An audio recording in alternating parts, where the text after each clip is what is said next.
Hello and welcome to today's episode of the Grow My Salon Business Podcast. I'm your host, Anthony Whitaker, and as always, it's great to have you here with us today. Thank you for the compliments regarding the podcast. I really do appreciate it. And if you're one of those people who haven't yet left us a review for the podcast, I would really love it if you took a couple of minutes and did just that. Ratings and reviews are extremely helpful, and they do matter in the rankings of the show. And it helps other people to find my podcast. And of course, I also love to hear what's been helpful for you. So all you need to do to leave a review is go to the Apple Podcast app, search Grow My Salon Business, scroll to the bottom of the page and leave a review, and you'd make us very happy. So with that said, on with today's show. When I was a kid, maybe around the age of 5 or 6, I think, I learnt that I needed money to have the good things, or anything really, that I wanted in life, and to have any form of independence. But at that point in my life, I obviously didn't have a job, so the nightly ritual of saying goodnight to my mum and dad was giving them a kiss on the cheek, and depending on the mood my dad was in, I'd simply ask him, "Have you got any?" And when I asked, "Have you got any?"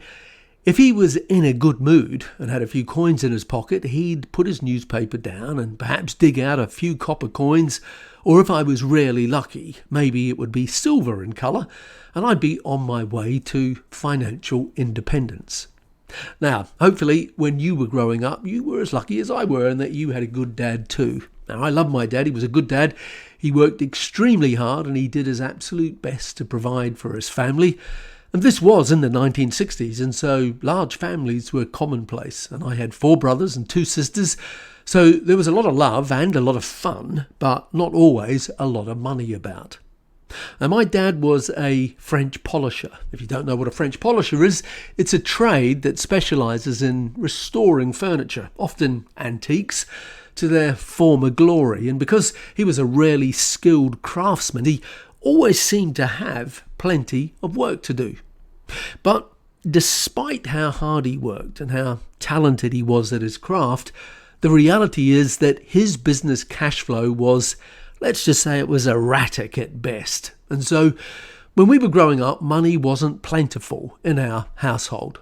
I guess that little story is part of my money story. There's a money story that we all have, and obviously for me there's a lot more to it than that, and to whatever degree it formed my relationship with money and what it meant to have money and what it meant not to have money.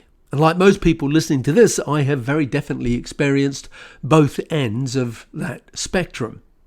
But now, when I look back at my dad's business, and knowing what I know now, I'm not so sure that he should have had his own business, because I think that in many ways he would have been better off financially if he was working for someone else.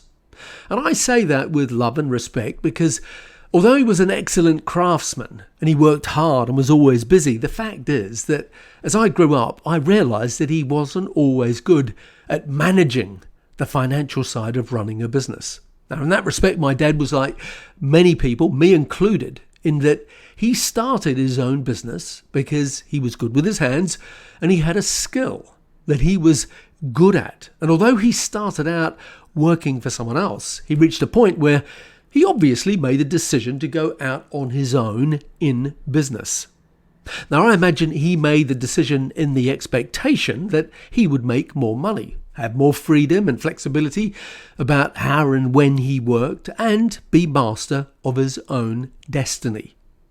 And I, and probably you, have probably trodden that same path, whereby we decided to leave whoever we were working for and instead open our own salon and work really hard in the hope that we would make more money and have more freedom and flexibility that supposedly comes with being your own boss.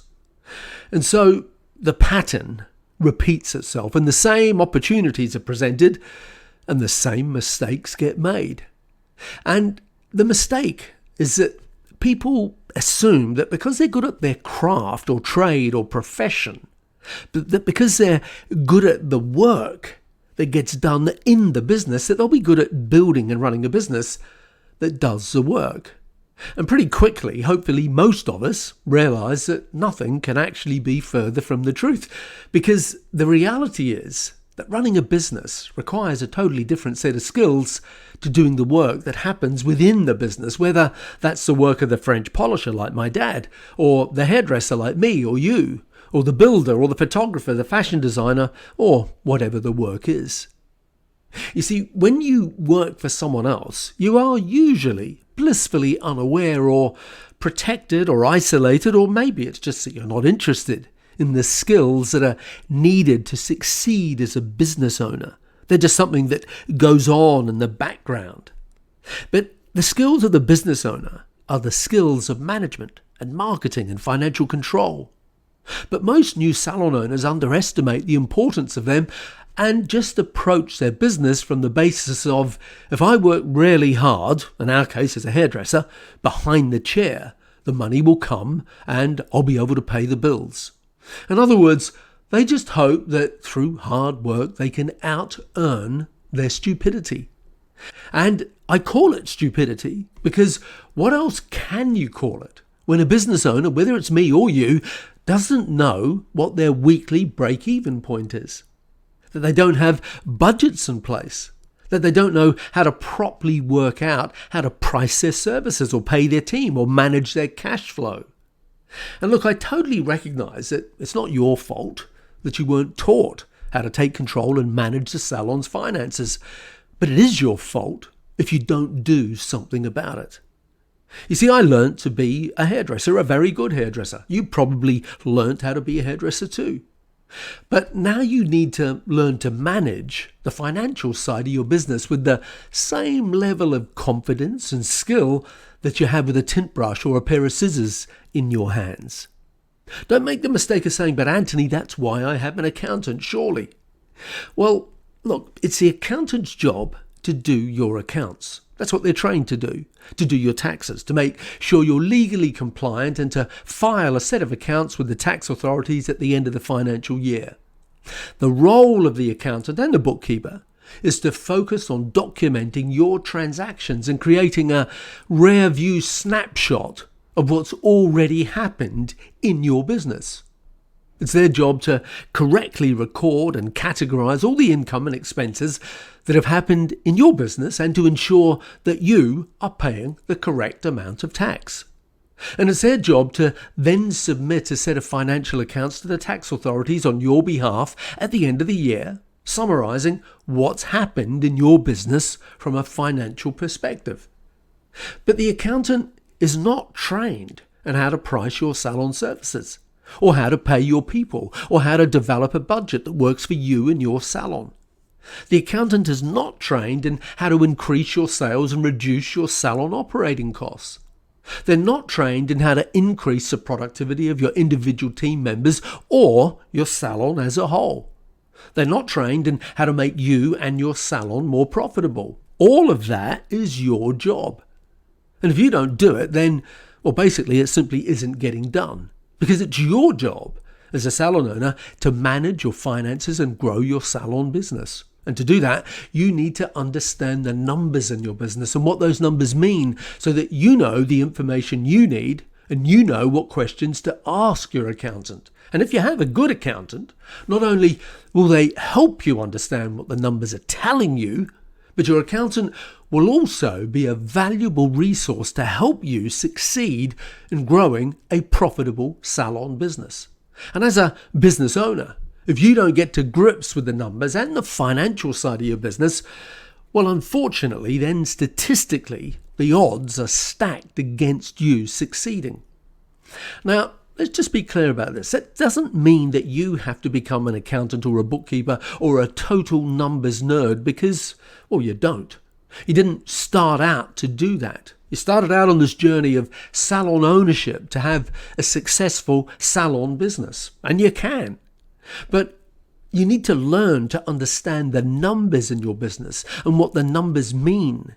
Then the numbers will no longer control you. You will start to control the numbers. And then you start to see what you need to do to increase the money coming into the business and what you need to do to reduce the money going out of the business. And as a result, you'll build a business that's not only more profitable, but is a business that is more rewarding for you and for everyone who works with you. When you have a business like that, you not only have more money, but you also have more choice. Choices like whether or not to expand, or perhaps it's choices about whether you should sell your business, or choices about whether to work less and earn more, or choices about how to spend your time when you're not at work, or whether you can retire early, or how you can give back to those less fortunate, or choices about the opportunities you can create for you and your loved ones. As a business owner, you have a responsibility to build a successful, profitable business.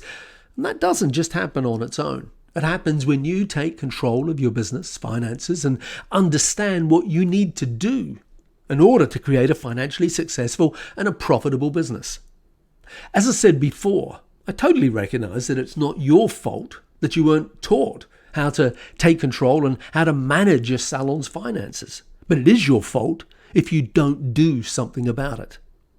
And that's where I can help you, because my online money course is currently open for enrollment. So for those salon owners who are listening and recognize that money is an essential topic to master, then visit growmysalonbusiness.com/course/money.